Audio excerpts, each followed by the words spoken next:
Now, I could give you the secret family recipe for making sausage gravy, but then I'd have to kill you.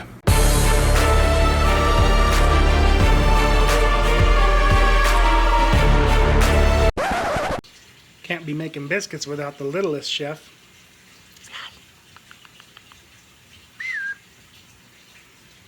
Who's that? Who's that? Biscuits 101. We're going to start with 2 cups of flour. And if you've never learned how to measure flour, get you a scoop, tap with the back of a butter knife to work out all the little pockets and air bubbles in there, and then using the flat side, smooth it off. That is 1 cup.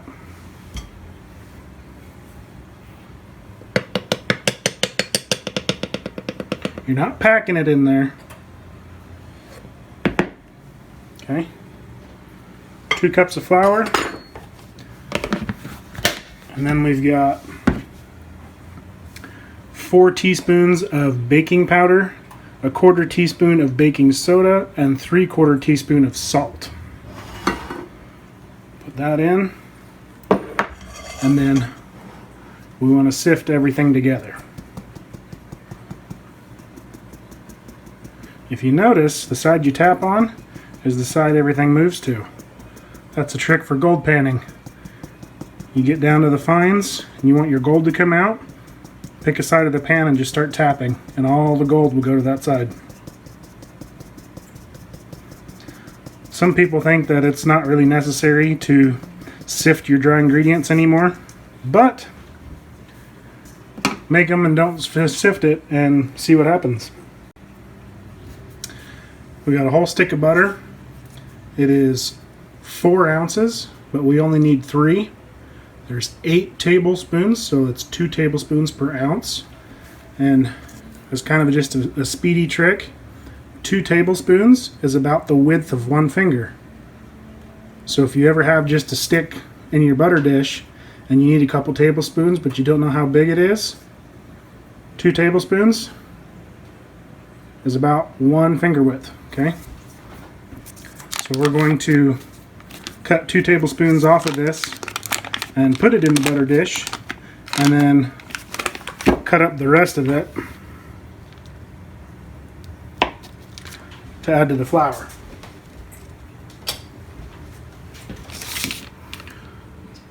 Don't have to do anything real fancy.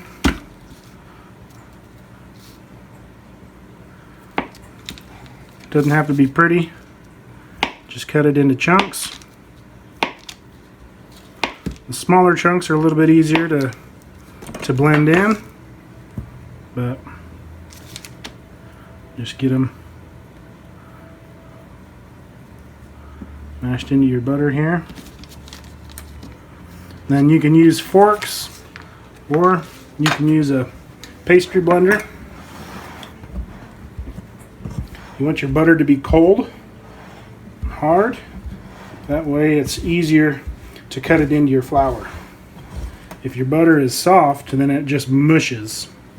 Next thing you're going to need is 1 cup of buttermilk, which if you don't have 1 cup or buttermilk, measure out 1 cup of milk and then add you a tablespoon of plain white vinegar.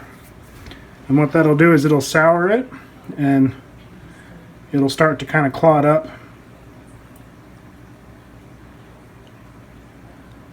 And then you can use that as a replacement for buttermilk. So while we're letting that do its thing, we're going to keep cutting our butter in. You don't have to get all of the chunks totally gone. It's kind of nice to leave some kind of bigger pieces in there. That'll help to give you a little flavor pocket of butter in your biscuit.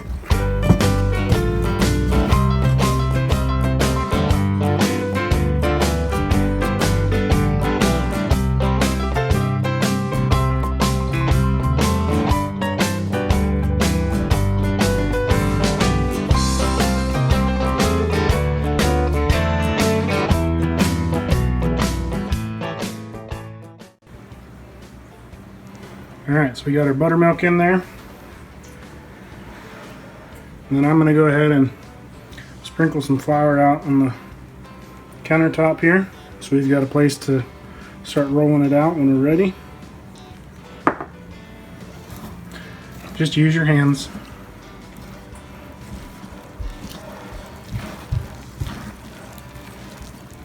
It's going to turn into a real sticky mess, but that's what you want. Make sure you get all the flour worked up off the bottom.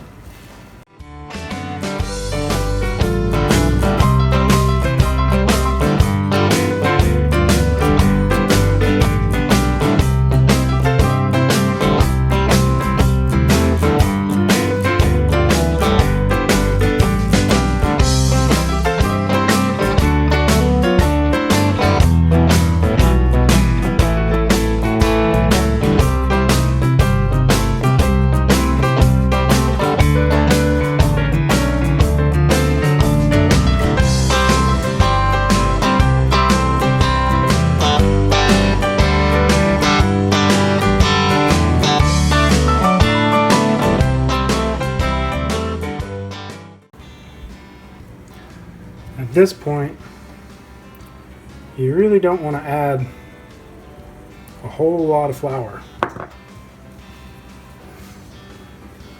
It's going to be super sticky. It's going to pick up what you got on the counter, and that's okay.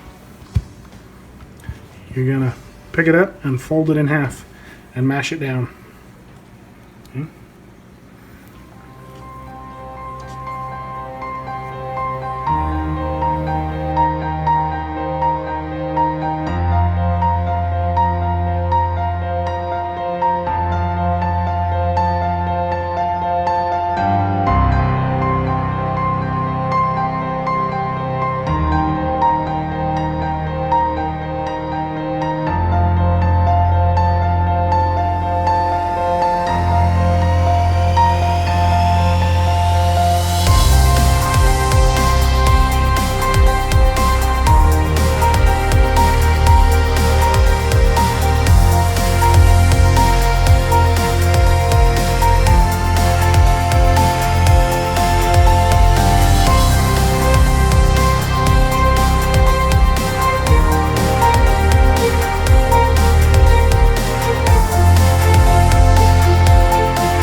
And here before long,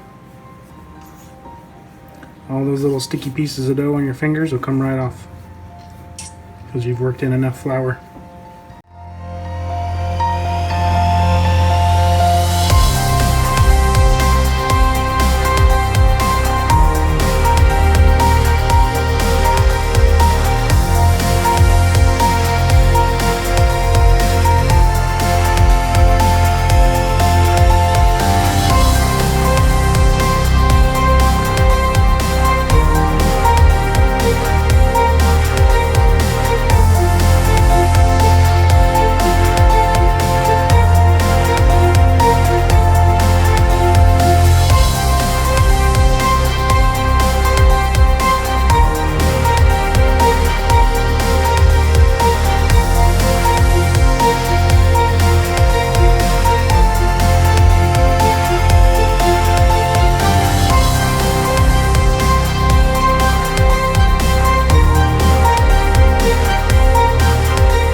We're going to get it rolled out.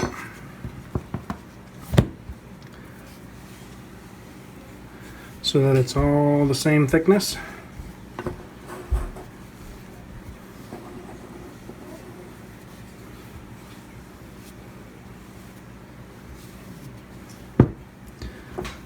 The thinner you make it, the more biscuits you'll be able to get out of it, but the shorter they will be.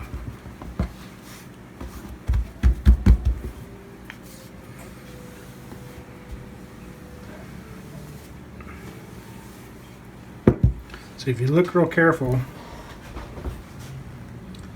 see the light spots right here and right here? Those are little chunks of butter that didn't get broke in and crumbled with all the flour. There's nothing wrong with that. That's going to make a nice little buttery spot in a biscuit.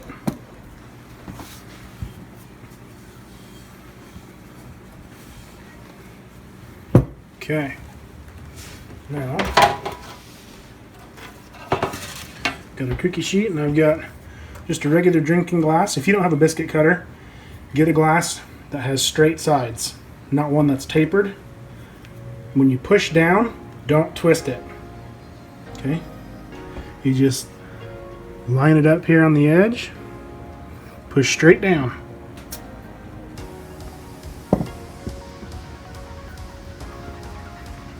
And there you go. Biscuits are social critters. The closer together you put them on the pan, the more they will rise.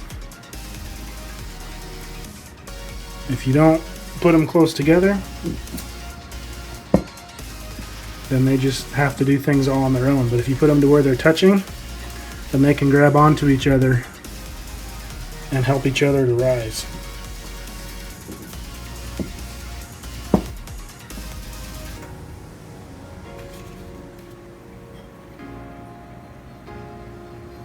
Biscuits don't follow that COVID-19 6-foot rule.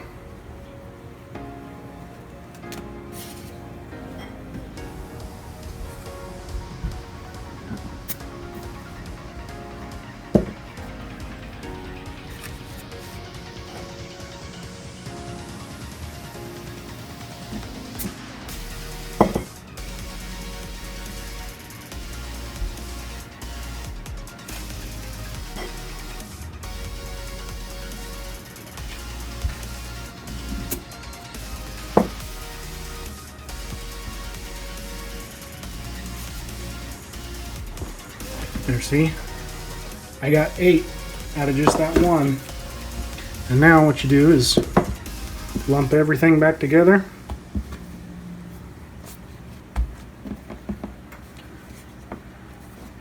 Fold and flatten. Fold and flatten. You shouldn't need much flour, if any, at this point.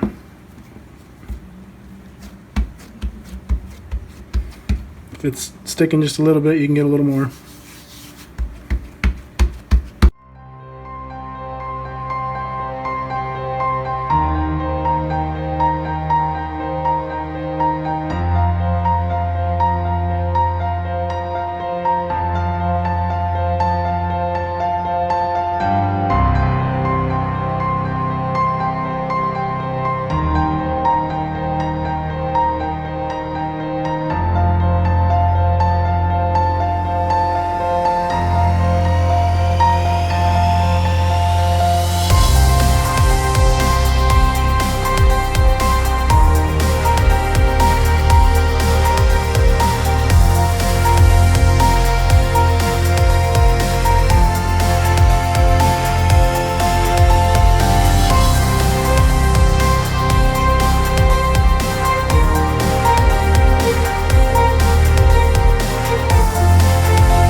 And then what I do when you have that just a little bit left that's not big enough to roll back out again,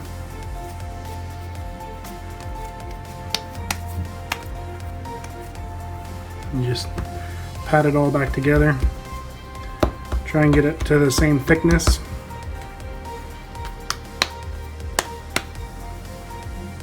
And that's your tester biscuit. So when the batch is done, this is the one you pull off the pan and break apart to make sure that they're baked all the way through how you like them. And then you use this to dip into whatever your main course is, your main entree, and make sure it's seasoned right. So 3, 6, 9, 12, 13, 14 biscuits out of that one batch. We're going to put them into a 425 degree oven for 10 minutes and then flip the sheet around 180 degrees and bake them for another 10.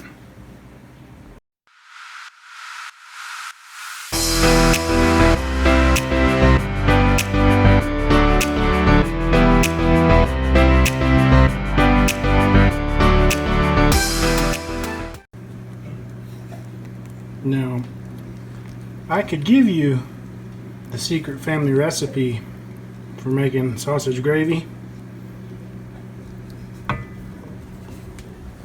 but then I'd have to kill you. Don't forget to set your timer, or else your biscuits will turn out like chocolate oatmeal no-bake cookies.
Okay, honest opinion time.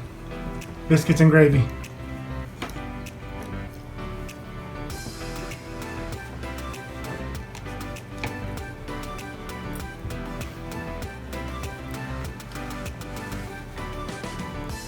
It's good?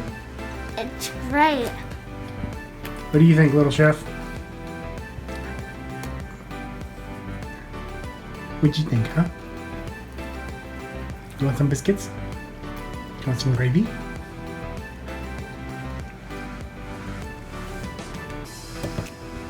You need some more? Get some more.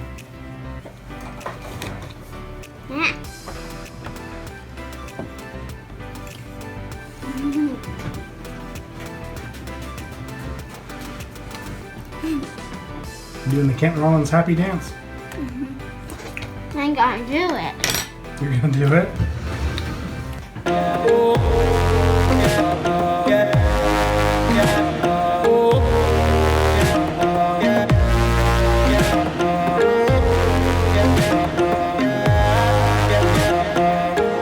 Guys, you should try this. And if you color it in triangle, it looks like a little piece of cake. Yeah, you think so, huh, little chef?